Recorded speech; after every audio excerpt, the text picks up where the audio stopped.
And welcome to Trading Card Therapy, episode number 10. We did it, double digits. We're thinking about being teenagers and all of the really fun stuff that comes with growing up as a teenager in today's world. Thank you for joining us. I'm your host, the Dr. Leighton Sheldon. This is Trading Card Therapy. Today's episode is called For the Love of Collecting. I had the good fortune recently to bid in a Robert Edward auctions auction. And sorry, I know we're live, but do we want to do IG or not today? Oh, yeah. We do IG. Great.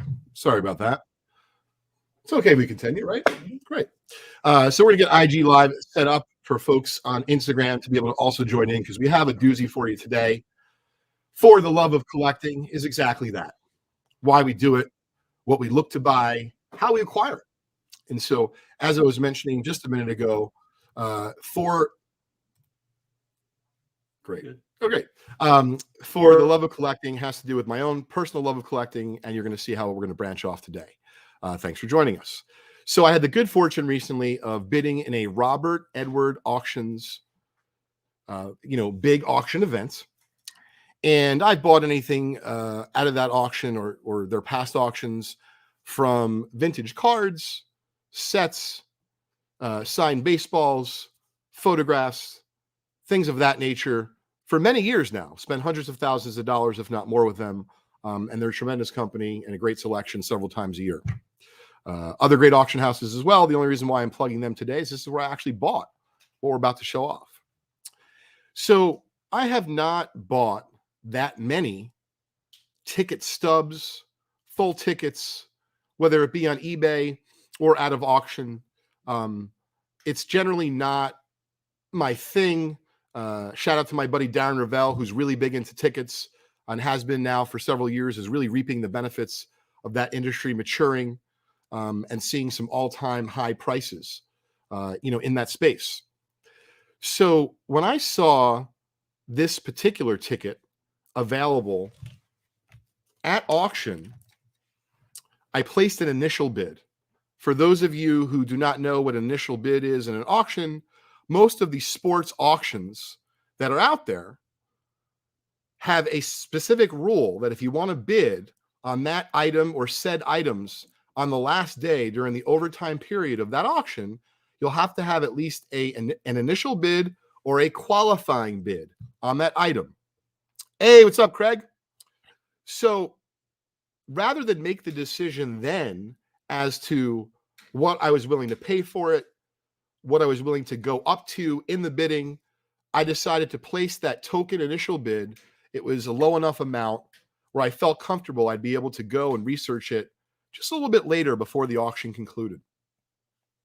So upon my research, I was shocked to find out so many firsts that could be affiliated with one such an important, vital ticket to not just baseball, but to all of sports. And so after looking at it a little bit further and trying to figure out what the budget was, this was not something I was buying to quote unquote flip. This was something I was buying for a longer hold being 12 months or longer. Maybe I'm going to give it to my 6-year-old son, Crosby, one day, if I'm lucky enough that he gets into collecting and we can share that experience together. And so when I initially bid on it, I did not think I would have a chance of winning it because it's so iconic. It's such a vital piece of history. And with the ticket market being on fire and exploding right before our eyes, I just figured there was no way I was going to get it. Well, fast forward, and I am proud to show off today not only my love of collecting and what it led me to down this rabbit hole, but something even more amazing than the ticket itself. So without further ado, I paid $4,080 at public auction for something that there is only one of 6 encapsulated by PSA. So realize there could be more in Aunt Betty's collection, in great-great-grandfather Billy's collection. We don't know what's out there. So by no means am I suggesting that there is only 6 of these. But for the moment, there is only 6 of these encapsulated by PSA. And it is not only the first ever World Series game that the Yankees played in, it is also the very first game that Babe Ruth ever played in for the Yankees in the World Series. So the fact that this is Ruth's World Series, his first World Series for the Yankees, it's the New York Yankees' first World Series game ever in such a storied, iconic franchise as that. I figured this thing has to sell for 5 figures. So when I placed my initial bid, and by the way, it's graded 1.5, I didn't buy it for the grade. I bought it because this belongs in the Hall of Fame. And usually when I get that up here and I get that in my heart and I know something is so good that it belongs in the Hall of Fame, yet I have a chance to acquire it for my collection, for an investment, whatever the case may be, I just knew I had to go for it. And go for it I did. There was likely 2 of us, meaning myself and someone else, bidding on it at auction. And I only know this because it started off that evening, maybe sub $1,000, and back and forth, back and forth. And this is a tip I'm going to share with those. Hey, Harry, with those that are out there who are bidding in auctions and would like to bid to win, especially when you don't know what something is worth. Okay. So I saw, at least, and I know people talk about in auctions, how do you know there's someone on the other side? I believe that REA runs a great auction, and that I was assuming this is all on the up and up. So when I'm bidding, generally there's a 30-minute clock on this particular item and all the items in REA. So in other words, if you don't get any bidding in the overtime period for 30 minutes and you're the last bid, you will win that item. So what I saw happening as the bidding was progressing for this 1921 World Series Game 1 ticket stub, the Yankees' first ever World Series game, and only one of 6 encapsulated by PSA, I could not believe that it looked like there was only 2 people, meaning the person was waiting until the ticker got down to almost 0, and then would bid again, and then I would wait until it got down to almost 0. And then I realized we were quickly approaching my comfort level with the ticket and the dollar amount I was willing to spend. And so towards the end, and it might have been the last bid, I'd have to check the bidding history, instead of waiting, and this is my auction tip, instead of waiting that 30-minute window and torturing the other person and giving them some time to think about, is the person going to bid again or not? Kind of like in poker, I snapped, re-raised. Well, I didn't wait the 30 minutes on that last bid. I bid again right after they bid, making it seem as though I'm going to bid again and again and again until I win this thing. The truth is, I don't have unlimited money. I knew I wasn't going to be able to bid forever, and I had to do something, and I don't have that many moves or that many tips to share in the auction bidding world. But this is a move that I've used before, and on occasion it's worked for me. And this time it did, and I was able to take home this incredible piece of baseball history that you see right here. And what's really cool is I paid $4,080 for it in 1921, face value $3.30, and that's with tax. So my journey and my love of collecting, has not stopped there. Because I'm such a card nerd and a memorabilia nerd, I realized what I really wanted was a moment of time that could definitively tie this ticket to something right before your eyes. And what I'm referring to, I did not think was going to be easy to locate. Meaning, I now have the ticket stub from the very first game that the New York Yankees ever played in as a franchise that is 100+ years old, right? New York Highlanders before the New York Yankees. They've been to literally dozens of World Series. And something that I'm leaving out before I show off the accompanying rabbit hole that I jumped down and the piece that I found for it. The reason why I felt comfortable with the price is because I also collect Michael Jordan memorabilia. And I have seen over the last number of years what has happened to not just Michael Jordan rookie tickets. I had Michael Jordan's second game he ever played in an NBA exhibition game, sold for several $1,000s. I've had tickets from Michael Jordan's first All-Star game, his first ever slam dunk contest, and seeing the way that those prices have not only grown and escalated. To me in baseball, it will be very hard to displace Babe Ruth as the Mona Lisa of the sport.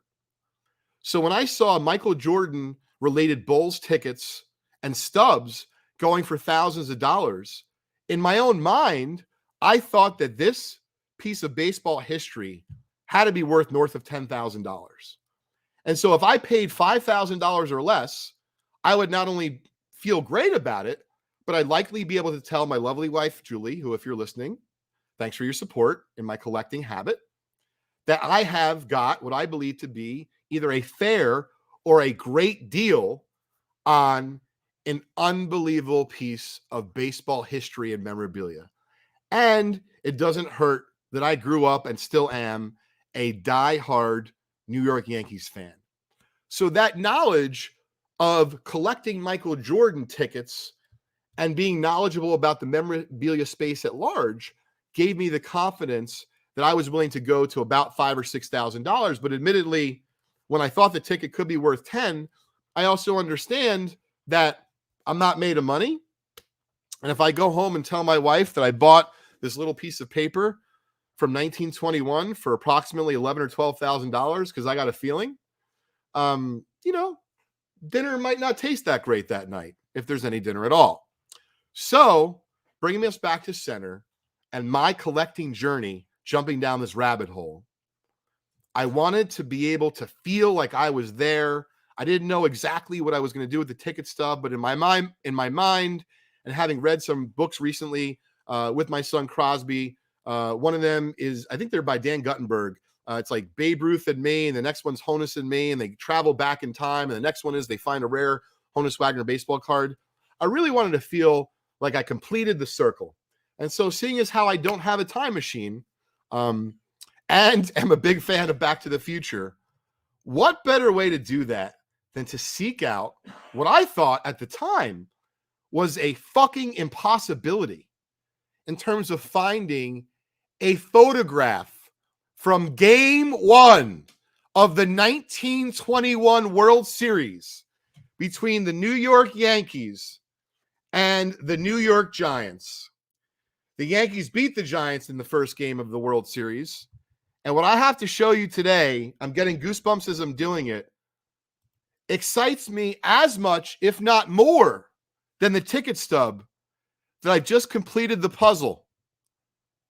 This is a scene from the first ever World Series game that the Yankees participated in 1921.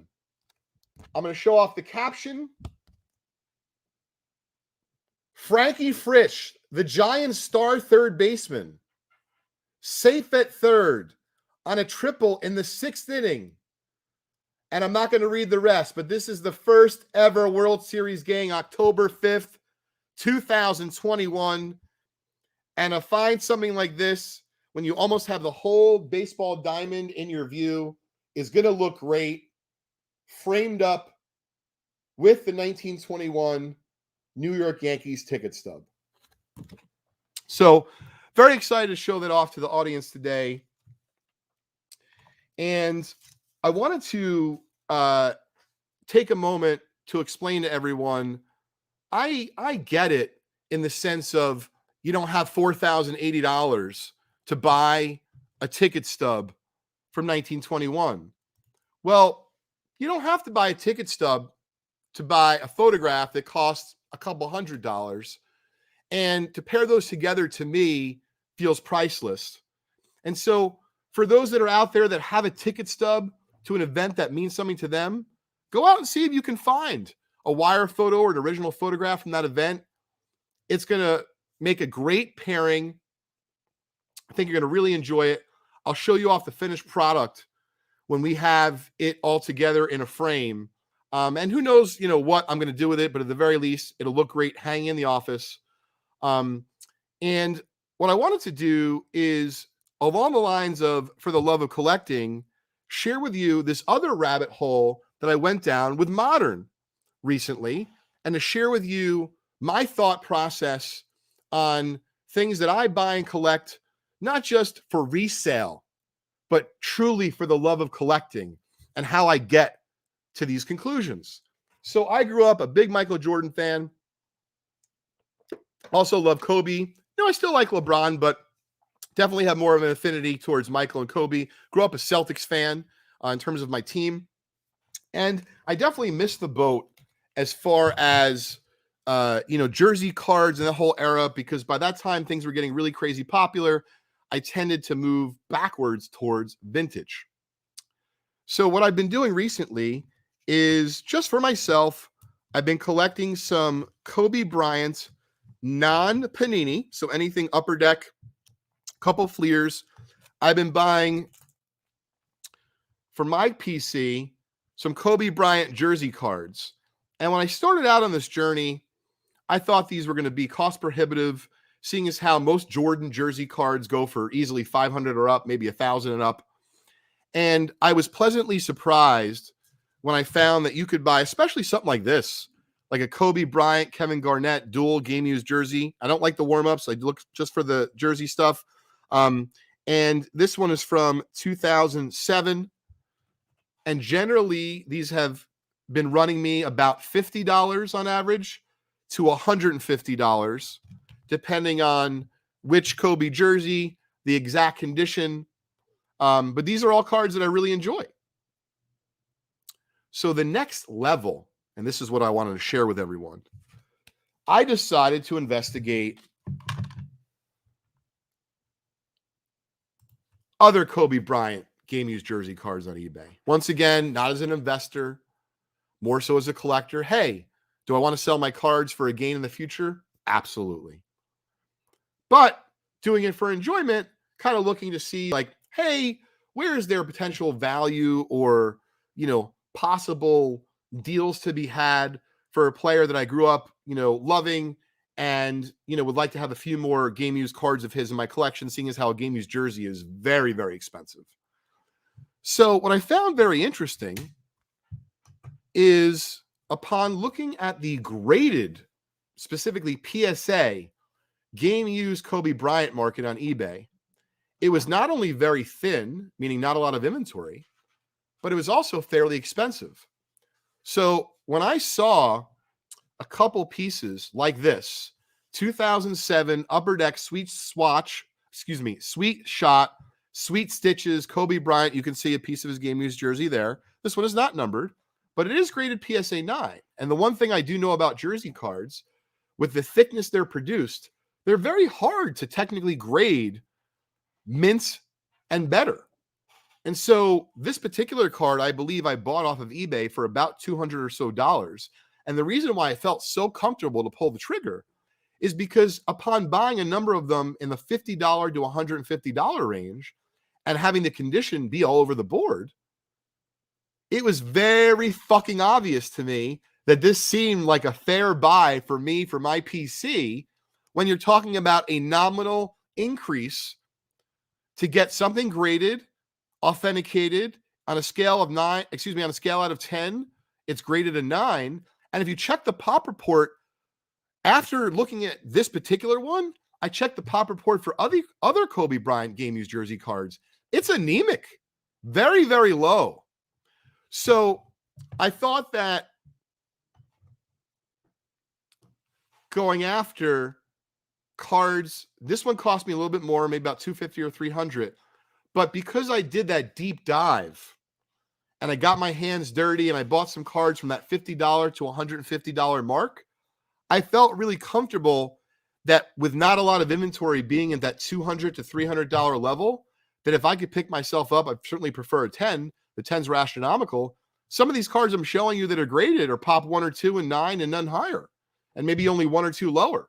And with PSA charging a lot of money to have cards graded, right now the current cheapest you can send in a card to PSA is $150 per card.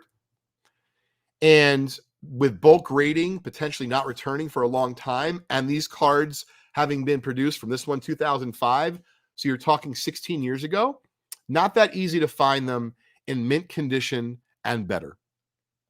Someone from our audience is asking why no Panini. For me particularly, Harry, great question. I grew up collecting Upper Deck. I did not grow up collecting Panini. So as I mentioned, I'm not only doing this for, if you will, investing in long-term hold, but I'm doing this for nostalgia. I'm doing this for my PC and for the love of collecting. And I just didn't open that much Panini product, as a young kid. I opened a lot more Upper Deck, Fleer, Topps Donruss, of course. And so that's kind of what led me to, this rule. And to be fair, if Panini was allowed in my PC, I would be having a lot more choices. It would make it infinitely more difficult for me. And so, this is the rabbit hole that I'm enjoying for the moment with my Kobe Bryant game used jersey cards. So I wanted to cover my last topic of today. And this is, I've seen this, unfortunately, time and time again in the marketplace. Plain and simple, people getting fucked, people getting screwed, people getting duped, people getting robbed in a variety of different ways. You're sent a blank fucking envelope in the mail. Someone was supposed to send you a card and they sent it to the wrong address and it never got to you. They can't believe what happened, but they can't find the receipt. And it's only a few $100s, and you write them every day for 17 days. And you ask yourself after the 17th day, like, how am I going to track this person down? What am I going to do? Hey, what's up, Double E? What's shaking, Nick? And so, I wanted to take a moment to talk about a couple things that you can do to protect yourself. Because make no mistake about it, when people post on Instagram, if they post on something on Facebook, in a scammers group, or on their personal IG page that they got screwed, it is no good for anyone. It's like insurance fraud. Insurance fraud costs annually, I couldn't tell you what, billions of dollars to the people who actually pay their insurance premiums in all sorts of walks of life, right? So it's the same kind of thing in terms of let's protect our own. Let's look out for our community. So I'm going to go over a couple tips today, which I think will not only help you as an individual collector, but also will maybe have you take a step back and think about, well, shit, it is a good deal, but you know what? I'd rather pay a little bit more and know who I'm dealing with and that there's a 99.9% chance I'm going to get it. So first and foremost, when I deal with people on Instagram or PayPal, if they tell me or demand PayPal friends and family, and I don't know you, and you could swear to me that you know 17 people, including my Aunt Betty, and my Uncle Billy, it doesn't matter to me because we haven't done business before. I have no one that's referred me to you. And PayPal friends and family is a big possible no-no in terms of getting scammed. So do yourself a favor. Tell everyone that you're dealing with you only have comfort levels in terms of sending payment via PayPal goods and services. Will it cost a few more points? Sure. Even if you have to tack it on your end, you're going to be better off for it. And that's number one. Number two, what I'm going to show, people like to tell me how they want to give me a check. They want to give me PayPal. They can't do goods and services because I have to give them a shipping number. And then they say they want to do friends and family because it's fine for me. But I try to explain to them that we run a big business and that generally they don't really want us to do friends and family. And people get all bent out of shape. So here's the deal. If you're worried about either not being able to get the item of your dreams at a convention, or you're worried about being the seller of a really expensive item at a convention and you don't want to get screwed, cash is king. Everyone knows what they're getting. Everyone knows what they have. We all know how to count it. And so I know it can be inconvenient, I've done this before. I've made a deal with someone that I've known at a convention, but they don't want to take PayPal. They don't want to check. I'll tell you what, buddy, I'm going to give you a deposit. I'm going to write up a very simple agreement. Here's my deposit. I'll get you the money in cash within 24 hours. Done. There's a lot of things you can do to protect yourself in the hobby to avoid being screwed. There's nothing worse than seeing scroll after scroll of people. Bobby from Detroit just did another one. You know, Michael from Oklahoma got me again. You don't want any of that shit. So do yourself a favor. Find places like the Vintage Breaks Buy Sell Trade Group on Facebook. Do yourself a favor. There's dozens of other highly respectable groups on Facebook where people will constantly vouch for each other. My friend Jared Landis from Gem Mint runs one of them. And there's plenty of other ones. Deal with people you dealt with before. If it costs you a few more dollars, or if you give a little bit of a discount, knowing you can sleep at night and that you're comfortable is what it's all about. Not just collecting, but in life. And so with that, we are going to close with something that is coming from the heart, from the wallet, from all of us here at Trading Card Therapy, at Vintage Breaks, at Just Collect, at Otia Sports, at Bleecker Trading, and anyone else that cares about our industry.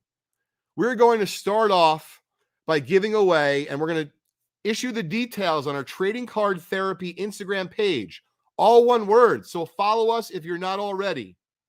We're going to give away a $500 break credit to vintagebreaks.com in the coming weeks.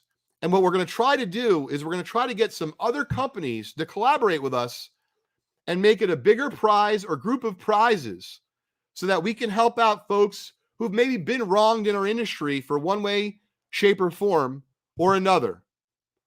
We are there for you. We hear you loud and clear. And on that note, this is the Dr. Leighton Sheldon, 10th episode of Trading Card Therapy in the books. We did it, Ma. Double digits.